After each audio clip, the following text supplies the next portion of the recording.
We have the great pleasure of being joined today by Joe Kent, the former director of the National Counterterrorism Center, who resigned back in March of 2026 in opposition to the war against Iran. So thank you for coming back on the program. It's a great pleasure. My first question though was if you were surprised by Washington's decision to re-enter the war with Iran, because I thought with the memorandum of understanding the US was able to pull out, but what do you see the strategy being this time around? Unfortunately, I mean, I was disappointed. I just think that fundamentally the Israelis got us into quite the bind. The Israelis played their hand very, very well. They understood that this war would become politically unpopular at home. And then they understood that President Trump would need to negotiate. He would seek more negotiations. And so what the Israelis did very effectively was they got us on board with killing the supreme leader very early on, understanding that that would almost negate any possibility that we would have of reaching a diplomatic solution, because it would cause a rally around the flag effect, which I think is putting it very mildly. I think if you attack any country, you're going to have a rally around the flag effect. But we killed not just political leadership, we also killed the Ayatollah, who was the source of emulation for millions of Shias, mostly in Iran, but also in Iraq as well. So we galvanized the Iranian people around the flag, and so really there's limited options that we have diplomatically. You said there's a possibility of a ground invasion. Do you see political support for this in the US? And also, if they do this, what is the likelihood of success here? Because it looks there's a lot of things that could go wrong, I guess. A big problem that we've had from the beginning of this war, just militarily speaking, is what is success? We haven't gotten a clear answer from the administration. And if I were still in the military, that's what I'd be asking. At the end of the day, and we had these discussions in the lead up to the 12-day war and Midnight Hammer.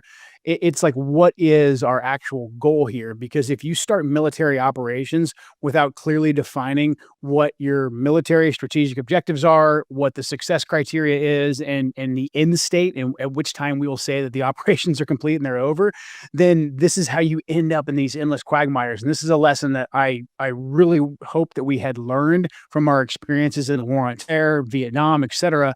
But we're kind of back to this fundamental question. So, without clearly defining that, which the president still has not done, he oscillates back and forth between speaking kind of regime change language, but then the second someone says, "Well, isn't that regime change?" he immediately backs away and says, "Like, no, we don't want to do regime change.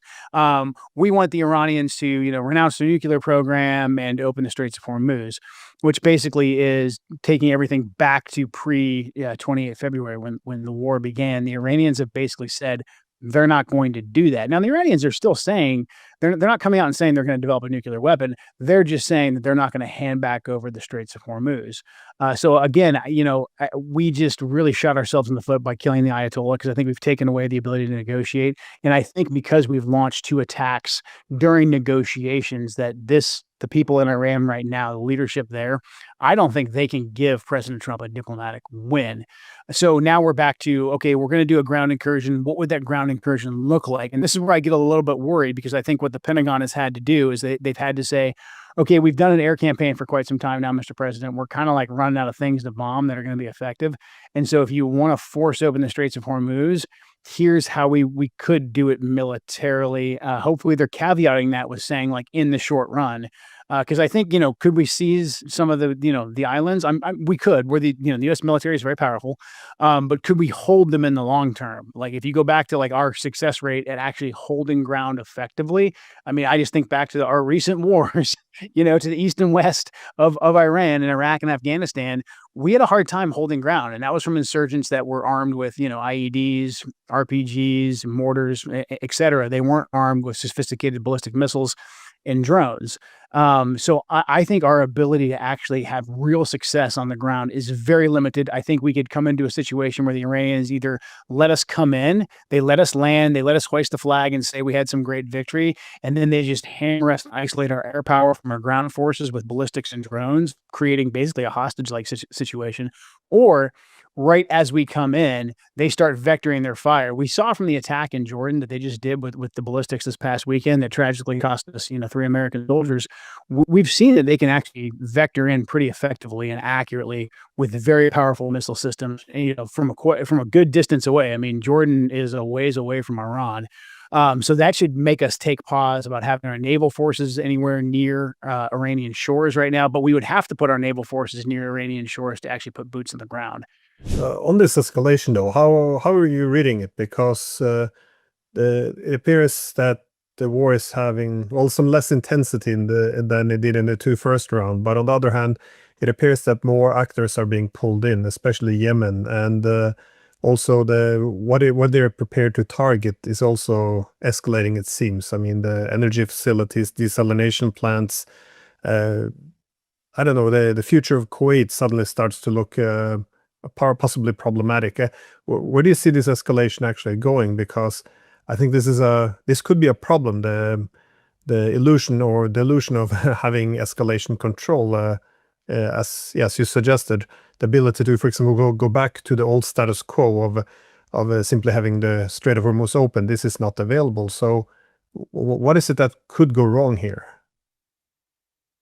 And there's so much that could go wrong. I think the Iranians for a while were observing a pretty deliberate escalation ladder. But as we escalated and we started hitting civilian infrastructure, I think the Iranians took the gloves off to a certain extent. And I think they're now using this period of it's not just tit for tat with the Iranians. I see them executing a pretty deliberate strategy where, like you said, they're targeting Kuwait. They're trying to push our bases basically out of the region, which I think we should just accept that because our bases prove to be a strategic liability and not an asset.